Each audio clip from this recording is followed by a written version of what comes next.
Hi, we want to share a recipe with you today in advance of the Lucia celebration.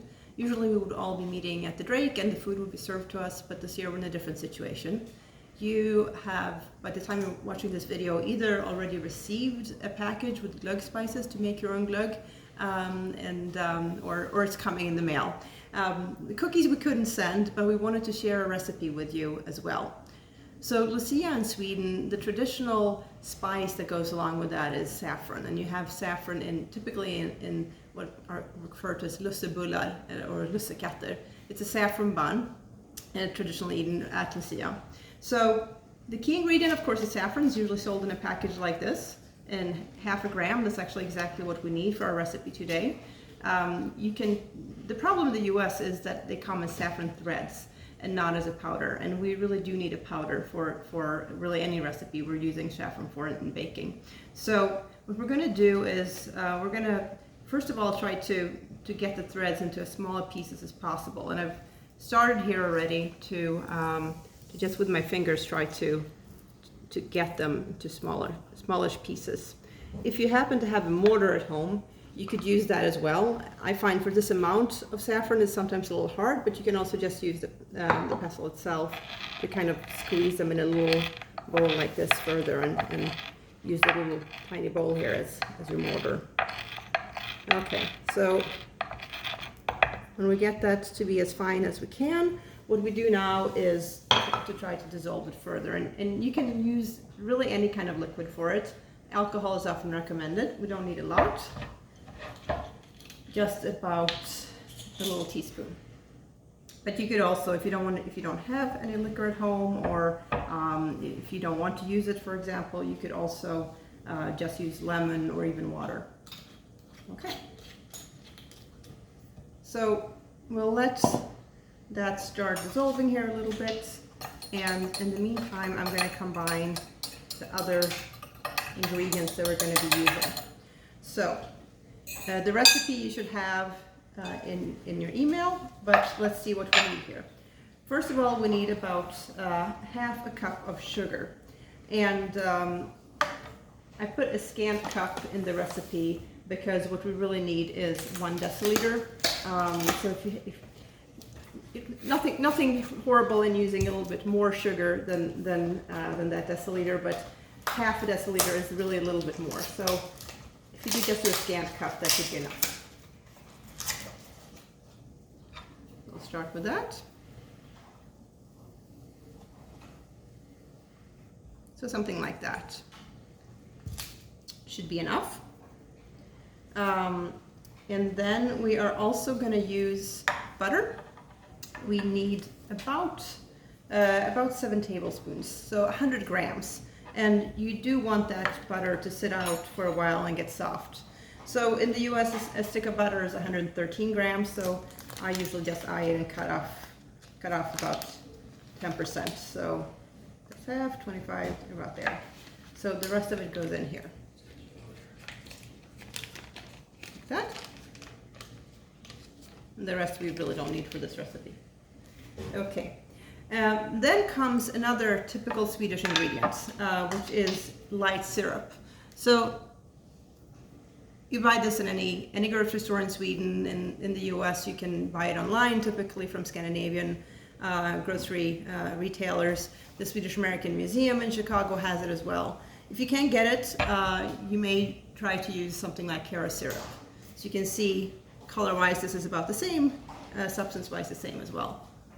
So we will need 2 tablespoons of this for our recipe.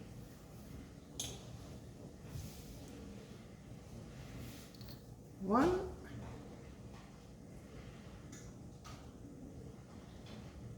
And 2.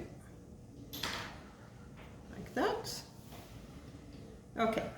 Now we really do need to get our saffron in here. So it's been dissolving a little bit, and I'm going to pour it into the bowl here. It's still sticking a little bit to the bowl there, but we'll get it out here in a little bit. You can use the tablespoon here, for example, to get some of it out. Okay. I promise there is more than just butter and sugar in this recipe, but not all that much more. So start by mixing this together. You can just use a fork or use a whisk if you want to, but I think a fork works pretty well for this recipe. So you can see how it's getting really yellow there, and that's all from the saffron. Mix it together like that. And then the next step is to get the flour and the baking powder in. And the recipe probably, a lot of recipes actually call for this, to mix the flour and the baking powder together before you start in with other ingredients. I believe that's typically because you don't want the baking powder to break down too much, which it does if you mix it too much. By the way, if you're using European measurements, this will be 2.5 deciliters of flour. So I don't usually mix that in a separate bowl. There's enough bowls and stuff to wash when you're done with this anyhow. So I just typically just mix it up together in the same bowl, but use it on top, and about a tablespoon of baking powder goes in there as well. And I see here I have a little bit of saffron stuck to this spoon yet, so I'm going to see if I can get it out and into the dough. There. So now what I do instead is just mix up lightly the flour and the baking powder like that. Okay, and now we're going to mix all of this together. This is going to be our dough. That's all it takes.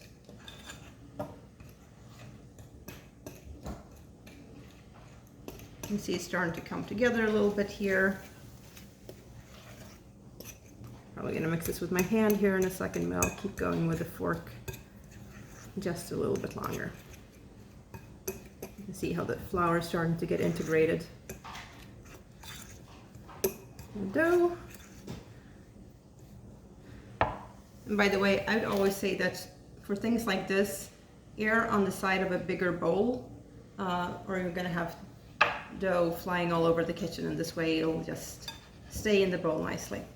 So here we go. Now it's starting to come together really nicely.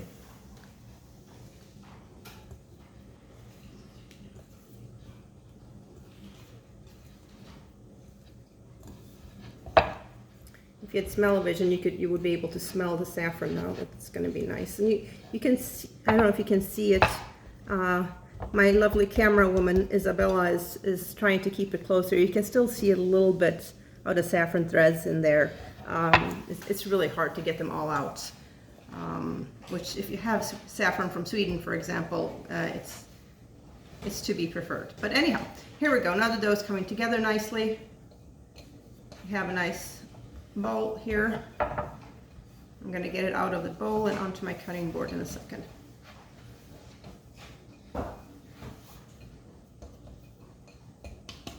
There. Put away the bowl. We don't need that anymore. So what we have here now is the dough that's going to make a lot of lovely cookies for us. So we're going to start by cutting it into really about 3 pieces, about the same size. Like that, maybe. That. And then we're going to start rolling these out. Sometimes when you roll these, they start coming apart. Just try to be light in your hand, and if it starts coming apart, push it back together. That's about as long as we want this to be. That's, what do you say, Isabella? Is that about 12 inches? Yeah. Yep. Okay, I'll have one of those. And then we're going to do 2 more. And then we're going to get a cookie sheet out, and we're going to put them, and then we're almost done. Try to make these about the same length. About the same. And the third one here.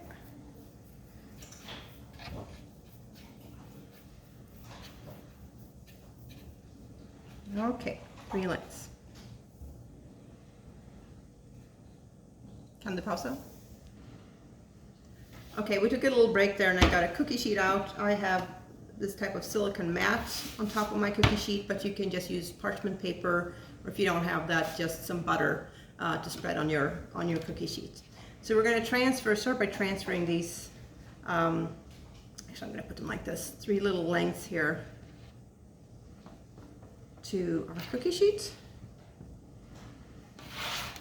This doesn't look much like cookies, but it will very soon. So now what you want to do is flatten this out a little bit, and I just use a spoon for that. Just flatten them like this a little bit to make a longer and flatter length. You could use a fork as well for this if you wanted to, or even just your fingers.